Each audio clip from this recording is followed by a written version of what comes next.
बुद्ध की रियल कहानी क्या है शायद किसी को नहीं पता। मैं जिस कहानी की बात कर रहा हूँ, मैथिली शरण गुप्त नाम के एक बड़े प्रसिद्ध कवि ने यशोधरा नाम की पुस्तक में वो कहानी लिखी है, भूमिका में जिक्र किया।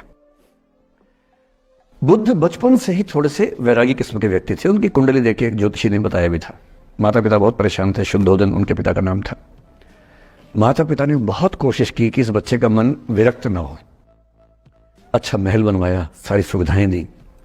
जैसे ही बुद्ध थोड़े से किशोरावस्था में आए, उस समय की दुनिया की सबसे खूबसूरत महिला से, लड़की से, यशोधरा से उसकी शादी करवा दी। यशोधरा के पिता ने काफी एग्जाम लिए बुद्ध जी के, वो सारे एग्जाम में पास हुए, तब जाकर शादी हुई। ऐसे नहीं हुई, शादी हुई। तो बुद्ध भी ठीक था, रमे रहे उस जीवन में। बेटा हुआ उनका राहुल। अब बुद्ध की विरक्ति का भाव बढ़ता जा रहा था। 29 साल की उम्र के आसपास ऐसा हुआ कि उन्होंने एक मृत व्यक्ति को देख लिया, एक बूढ़े को देखा, एक भिखारी को देखा, एक बीमार को देखा। विरक्त हो गए और उनका मन हुआ घर छोड़ दूं, ज्ञान की खोज में चला जाऊं। अब ज्ञान की खोज में जाए, उनको पता है कि भाई मेरी पत्नी भी है, मेरा बेटा भी है, राज्य भी है, कैसे छोड़ दूं? छोड़ना जरूरी है। अंदर की आवाज है कि छोड़ो, तुम इस चीज के नहीं बने हो, तुम्हारा स्वधर्म कुछ और है। बाहर की जिम्मेदारी है कि छोड़ नहीं सकते। मैं अनुमान करता हूं कि बुद्ध ने शायद अपने पिताजी से कहा हो कभी कि पिताजी मैं बहुत परेशान हूं, छोड़ना चाहता हूं। तो पिता ने समझा बुझा के मना किया होगा कि बेटा शोभा नहीं देता, ऐसा मत करो। हो सकता है पत्नी से भी बात की हो। पत्नी ने भी कहा हो कि ये क्या बात हुई, हम सबका जीवन तुम पे टिका है, बच्चा अभी बिस्तर से भी नहीं उतरा है, अभी तो चलना भी नहीं शुरू किया है, तुम ऐसी बात कर रहे हो। इसका जिक्र नहीं मिलता इतिहास में कि ये बात हुई कि नहीं हुई। और एक दिन बुद्ध ने तय किया और वो आधी रात को पत्नी और बेटे को सोता हुआ छोड़ के चले गए। इसको बौद्ध परंपरा में महाभिनिष्क्रमण कहते हैं, बुद्ध का अपने घर से निकल जाना। अब बुद्ध चले गए, लेकिन मैथिली शरण गुप्त यशोधरा के पर्सपेक्टिव से बुद्ध को देख रहे हैं। यशोधरा बहुत परेशान है, भाई पति चला गया है, बच्चे का पिता चला गया, मजाक थोड़ना है। राजा परेशान है कि उनका उत्तराधिकारी चला गया है। यशोधरा इतनी परेशान है, बहुत लंबे समय तक छंद आते रहते हैं कि वो कितनी बेचैन है, कितनी परेशान है। लेकिन यशोधरा की सबसे बड़ी परेशानी इस बात से नहीं कि बुद्ध चले गए, इस बात से है कि बिना बताए चले गए, भरोसा नहीं किया। और वो अपनी सहेली से कहती है, सिद्धि हेतु स्वामी गए, यह गौरव की बात। मुझे गर्व है कि मेरा पति इतने महान काम के लिए गया है। सिद्धि हेतु स्वामी गए, यह गौरव की बात, पर चोरी चोरी गए, यही बड़ा व्याघात। सखी वो मुझसे कहकर जाते, कह तो क्या वो मुझको अपनी पथ बाधा ही पाते, क्या मैं रास्ता रोकती उनका? उसके मन में ये मलाल है कि बिना बताए चले गए। वो इस भाव को लेट गो नहीं कर पा रही है, परेशान है। फिर बुद्ध को ज्ञान मिला। 6 साल की तपस्या के बाद बोधगया में बोधि वृक्ष के नीचे ज्ञान मिला। बात फैल गई।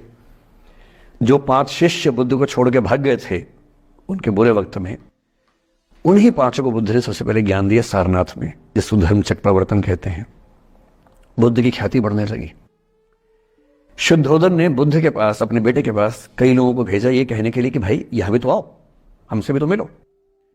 बुद्ध का ऐसा प्रताप था कि जो उनके पास जाता वो बुद्धं शरणं गच्छामि हो जाता, वापस ही नहीं आता।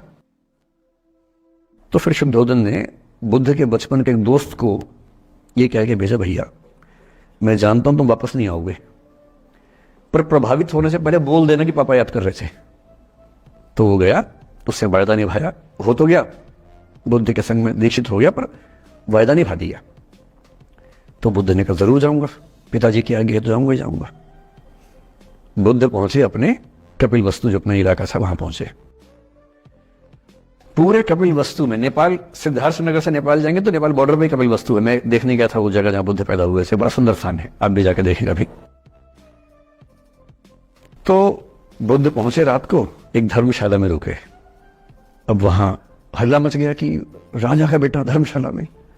बुद्ध ने कहा भाई मैं देखो राजा का बेटा बन के नहीं आया हूं, मैं बुद्ध बन के आया हूं। सुबह उठ के भिक्षा मांगने लग गए उस इलाके में, अपने ही पिता के राज्य में। पिता ने सिर पीट लिया कि भाई क्या कर रहे हैं। फिर बुद्ध ने सूचना भिजवाई कि मैं बुद्ध हूं, बेटा हूं संयोग से, ठीक है मैं आ रहा हूं मिलने के लिए, पर मैं बुद्ध होके आया हूं, मेरी चर्या है, नियम है, मैं भिक्षा से ही जीवन जीता हूं। ठीक है। पिताजी ने कहा चल कोई बात नहीं। फिर बुद्ध गए पिता से मिलने, पिता से मिले, सबसे मिले, भरी सभा में। लेकिन यशोधरा नहीं आई मिलने के लिए, लेट गो नहीं कर पा रहे थे।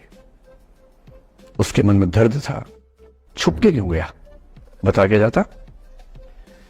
बुद्ध ने पूछा पिता से कि यशोधरा कहाँ है, तो बोले कि वो कह रही है कि अगर बुद्ध मिलना चाहेंगे तो खुद ही मिलने आएंगे मुझसे, मैं क्यों जाऊंगी भाई, आत्मसम्मान भी तो कोई चीज है, मैं क्यों मिलने जाऊंगी। तो बुद्ध मिलने गए। सोचिए कमरे में यशोधरा बैठी है, राहुल साथ में। अब राहुल थोड़ा सा बड़ा हो गया है, 6-7 साल का है। बुद्ध गए हैं। अब आपके मन में आ रहा है कि बुद्ध वहां जाके बोलेंगे सॉरी मैंने गलत किया, I hurt you, I really feel sorry. बुद्ध है वो बुद्ध। वहां जाके क्या बोल रहे पता है, भिक्षाम देहि, भिक्षा दो। और यशोधरा कितनी महान महिला रही होगी, उसने अपने बेटे का हाथ बाप के हाथ में दे दिया। लेट गो का इससे महान उदाहरण दुनिया के इतिहास में नहीं है कि चलो आखिर तुमने आके झुक के कुछ मांगा तो सही।